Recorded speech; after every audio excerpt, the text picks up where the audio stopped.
Hey everybody, BrickLoot here today with another episode of Ask Brick. So I know I haven't done one of these Ask Brick videos in a really long time, and I do apologize for that. I have been super busy and just haven't had time to sit down and film one, but I'm really excited to be back today and have a brand new episode for everybody. So in the last one, I did say that this week's episode was going to be a special edition Lego City one. So I do have lots of Lego City questions here, Lego City related ones, things like that, and I'm really excited to be answering them for you in this week's episode of Ask Brick. So the first question I have here to answer is from D4 Bricks. How big is your Lego City? I think the best way to give you how big my Lego City would be is to actually go look at my Lego City. Alright, this here is my Lego City, and I know you want to know how big it is. Originally, when I started filming this video, I was going to grab a tape measure and tell you exactly how big it is and how many square feet it is, and just measure it out. But I realized I don't know where my tape measure here in my Lego room is. I couldn't find it, I was looking around for it. So we'll just have to do an estimated ballpark. So I know that along this way here, it is 6 32 by 32 base plates wide. I have 2 48 by 48, which equals 6, and then I have 3 36 by 36 right there. So I know it is exactly 6 base plates wide. Throughout the longer dimensions here of the Lego City, from this corner to this corner, it's just a little bit longer than 7.5 base plates wide. So 7.5, 36 by 36. Because I do have 2 here, 1 here, 1 here, which is 4, 5, and then 6, and then I have 1/2 base plate here, so 6.5, and then about 7 when you add the 2 roads in, so it might even be closer to 8 base plates. But it's not quite 8, so that's why I'm gonna go with my Lego City is 7.5 base plates long by about 6 base plates wide, so it's a pretty big square. StealthCow22 asked Brick, will you add a train to your Lego City? So I actually did have a train in my Lego City, very early on when I got this Lego room. I put a train in, that was the first thing I did. By the second or third update, I had removed the train because quite frankly, I just really didn't like the way it looked in my Lego City. I'll show you some of the clips now so you can see what they look like, but it just took up way too much space and I didn't like it at all. So I do not plan on adding a Lego City train again anytime soon, just because it took up a lot of space and I just didn't have it to lose. Up next here, I have a couple questions from the same user. Addison Shable asked Brick, since you have such a large Lego collection, why is your city confined to just a few tables? I guess it's really just confined to a few tables because as much as I do have a really large collection, I don't have unlimited space here in my Lego room. So I do have 2 rooms here. One is my studio side where I film all these videos. The other is my collection side where I do all my building, where my Lego City is, and where most of my sets are on display. I've really used up a lot of the space in there, maxed it out, try and get the most bang for my buck here on space, and I've just I made the Lego Cities basically as big as I really could make them. If I made them any larger, it'd be a lot harder to move here in my Lego room, so that's why I really kept the cities to that size. I want to, not everything I collect for Lego is on my Lego City. That's why I have so many bookshelves as well displaying Lego sets, because there are some things I would just really like to see on display and not so much in my Lego City. So basically my city just has to be confined to a few tables because I just don't have unlimited space. Addison Shable also asks, what do you feel your Lego City is missing? Well, I really like the way it's been looking. I think it definitely needs some more. I feel like it's missing a lot here in the amusement park area because there's a big open space and I have to fill that with sets soon. I feel like at the very back here, it's missing some skyscrapers. I have a big one here, a big tower here, there, and at the very back. But then there's just this huge section kind of in the middle where I don't really have anything. So I feel like it's missing another tower or something there. I can easily add onto it.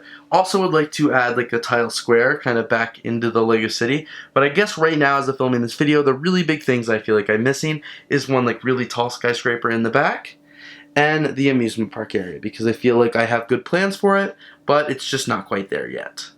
And finally from Addison Shable, he asked, in general, what do you think is the most challenging part of starting a Lego City? So I think a lot of people, the most challenging part is just the space. You just don't have a space to set it up. I used to make my Lego City on the floor. I would sit and play with it, but as you get older, you're not going to sit on the floor and play with Lego. Just space is one of the most challenging things for a Lego city, just because it's really hard to find a lot of space to set everything up. I think just bricks in general, like, hard to get. Like, everybody's afraid they don't have enough buildings for a Lego city and stuff like that. But you got to remember that all cities in the world started with one building once before. So if you really want to start a Lego city, I highly encourage you just to put that building in place. Like, maybe start building around it. Build a park. Like, just do things. You don't have to have every building already complete to make your Lego city, because, as I said, all buildings started from somewhere. Like, they started from scratch. They started from a building. So I guess the most challenging part of starting a Lego city is just like people don't think they have enough space, and people don't think they have enough like buildings and stuff like that. But like, really just get started. Once you get started and like you have a plan in your head, it's really easy to implement that. Use the bricks you have, order some online, and just really do it. I try and only use bricks that I have. Like, that's one thing in my Lego city. I don't always like often seek out and order some like pieces on BrickLink or anything like that. But I recommend just get started. I think that's the hardest thing, is people think, oh, maybe there's not enough space, there's not enough, they don't have enough sets, or maybe they just don't think they have enough time, like they're just delaying it. But you just got to get started and do it. Just do it. Colin Williams asks, what do you think the best Lego mock you've ever made is? Honestly, one of my favorite mocks still to this date. I've made a lot of really cool things that I've been really proud of, but I think one of my favorite ones is still just my Lego city in general, and especially Brick's Tower. I've had lots of fun building that tower over the years. It started out as a 3-story tower that was equivalent to the size of a modular building, to it's this huge complex now with like studio spaces, Lego rooms, Lego stores. I really like it. It's a work in progress, and it's definitely not the best mock in the world, and like, I know that, you don't need to tell me, but I really like it, and I'm really proud of it, and I'm continuing to add and change things. I bought a bunch of new pieces at the Lego store recently, so I'm really excited to hopefully add a few more stories to that, make it the tallest building in my Lego city, and just continue to see what I'll be able to do over the next few months with it. So I'm thinking Lego David is referring to like discontinuing the Lego city line. To be quite honest, no, I wouldn't discontinue the city line at all. Like, I know I've made a couple rant videos about the city line in these Ask Brick videos especially. It's because I don't like the city line. I think they need to revamp it. I think they need to add things that actually belong in a city instead of just fire and police all the time and things like that. Vehicles. Like, I want more buildings, I want schools, I want stores, things like that. However, that being said, I don't think it's a good idea to discontinue the Lego City overall, just because it's a theme that a lot of people really like, and you know what, we do need some of those sets. We do need police cars, we do need fire, we do need the service vehicles. I just wish they would revamp it. I don't want them to discontinue it, don't take it that way, but a revamp would be greatly appreciated. Perfect Painter asked, in your opinion, what are essential parts to include in a Lego City? So I think that's really different for everybody, like what kind of vibe you're trying to go with your Lego City. Personally, in my Lego City, because I love the downtown vibe, I think skyscrapers are essential. Roads are, of course, essential.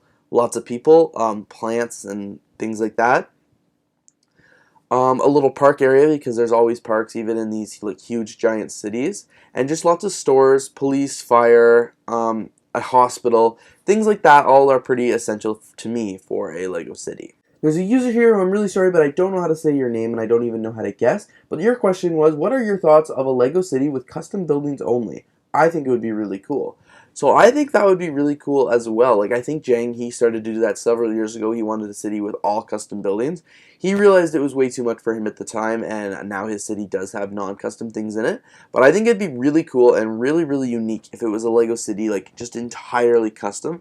I know, like, Penlug comes up with some really cool ones where a majority of the city is fully customized with very few sets in between. I think it'd just be really cool. It's not something I would ever do just because I really do like the Lego sets. I like incorporating them into my Lego city. But a full Lego city that was fully custom, I think would look pretty awesome and would definitely stand out at like a Lego convention or here online. Spherical Bricks asked, how do I make my Lego city look bigger than it actually is? That's a really good question. That's something I used to struggle with a lot when I had my old Lego room because it was just really confined to that one little table. What I did was try and make my buildings a little bit smaller. So maybe instead of having like a building on a 48 by 48 base plate, make it a little bit taller and put it on a 32 by 32 base plate. I did that because I feel like the taller the city is, the more dimension it adds to the city, and it just will genuinely look bigger. More buildings and, like, as I said, taller buildings really help make a city look bigger than it actually is. But I wouldn't focus so much on maybe like making your city look big. Just really work hard on having it look as good as you want it to. Like, I went for years and years with calling it a Lego city, and it really only had one main street. Like, even my city now really only has 4. It's basically just driving around in a circle.